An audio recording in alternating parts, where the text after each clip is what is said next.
which are these photo, literally means foot, and cyte, of course, is cell. So a podocyte is a cell that has all these toes sort of on it, or what look like toes on it. And those toes are interwoven with the toes of these projections of the neighboring cell. And these cells are then stitched together with particular proteins that allow them to kind of contain the fluid that's in that capsule and kind of hold it tight.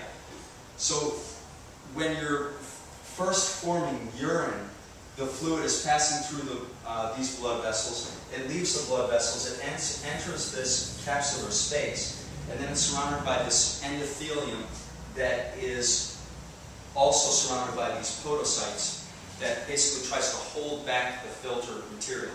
So earlier when we talked about felt, that material of felt and filter, that root there, it's basically like a form of felted endothelium there. I'm not saying that somehow it's produced in some sort of textile-like fashion, but what you have is a thicker type of material that is less likely to allow larger elements to pass through it, and also less likely to kind of tear or rupture with other stresses such as the pressure that's exerted within this space here. So what leaves here are potassium, sodium, all of the ions can then lead through this space, and then certain proteins. But the proteins that are able to leave are typically the positively charged proteins, because the inside of this capsule is also coated with proteins that are negatively charged. For instance, heparin sulfate is negatively charged, and that prevents important proteins such as albumin, which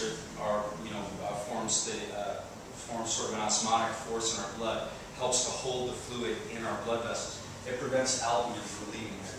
And then once this fluid is excreted, it enters into what's called the nephron.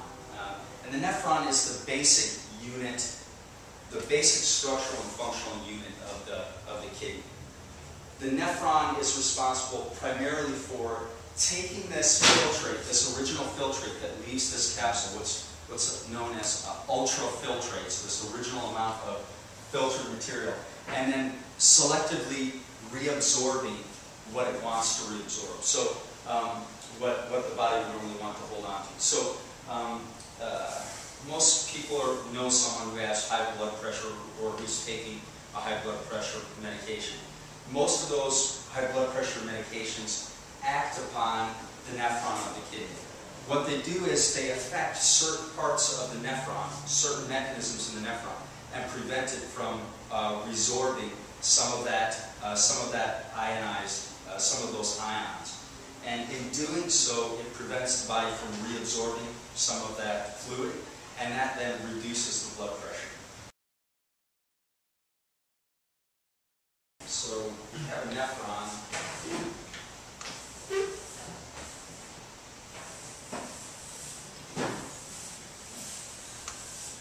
This is just to kind of give you a basic schema of what it consists of. We have this nephron. Here we would have this glomerular apparatus that I talked about. Then we have this fluid, this ultrafiltrate, going through this tubule here.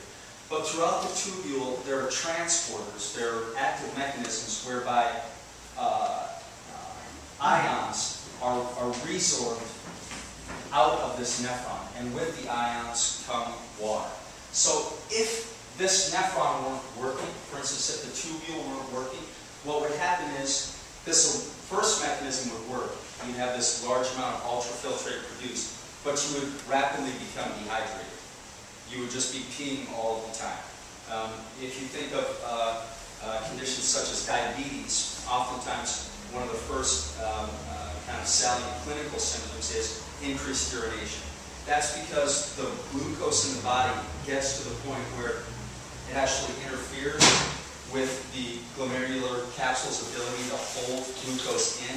The glucose is then lost into the nephron, and there's so much of it that it can't be resorbed by the nephron, and as it leaves the body, it also takes some water with it.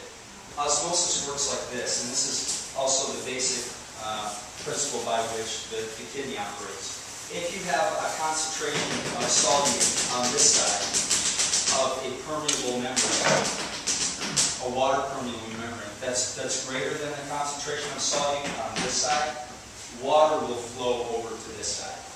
If I were to take tablespoon after tablespoon of salt and put it onto this side of this filter, and the salt weren't able to travel over to this side, but the water were able to travel over to that side, you'd actually get an increase in water on this side of the vessel. Now, this diagram is a little bit misleading because the pressure exerted by the weight of the water in most systems would prevent the water level from actually raising. But where you don't have that pressure exerted, where you just have blood vessels, for instance, a blood vessel like this, with solutes on the inside of it, and a lesser concentration of solutes on the outside of it, the water will tend to travel into the vessel with a higher concentration of solute. This is how the kidney excretes urine. This is how the fluids leave the body, and this is also, in a lot of ways, why fluid is leaving the body with our urine, because we're getting rid of waste byproducts, the most important of which would probably be the nitrogenous waste byproducts, but also we're also trying to maintain a particular blood pressure. The body wants to keep a particular blood pressure that corresponds to the need of the heart to pump the blood through the system, and the need to keep the blood up in the head as we're standing, as we're moving around.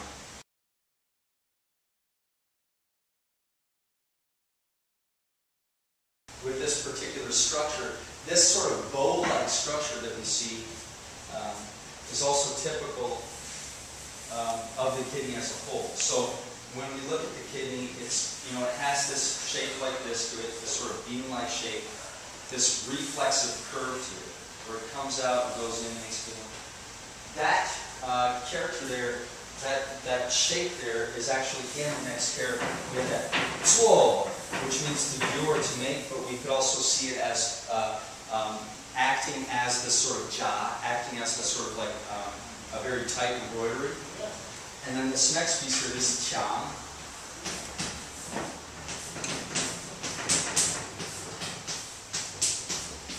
This piece over here is gong, which means like a bow, and it's the compound reflexive bow. So I'm probably not doing it justice, but it's something like this. And then there will be a string that goes across it like this. And that type of bow actually gave the possessor certain advantages. Prior to the compound reflexive bow, you had a long bow like this, a single long bow. And that thing needed to be very big in order to generate a lot of power. Why? Because the power was generated by distending just these two limbs. And you would have to basically distend the shape in order to create a lot of force. Whereas when you have these curves in it like this, you're basically sort of doubling the amount of force that you can generate in a small area. So for cavalry, for people on horseback, they could have a very powerful bow that would still be compact enough for them to wield it while on horseback. But here in this character here is qiang. It means strength. So on the left we have this bow, and we see that same theme throughout the kidney. We see it in these small little glomerular tufts that I described. We see that bow shape. In the kidney itself, we see the bow shape. We also see that structure in the nephron. I drew you that picture of the nephron. It has a similar type of structure where it's up high, close to the cortex, and then it dives down and into the medulla and forms this long, thin loop of Henle where materials are slowly resorbed, and then again it reforms this root at the top.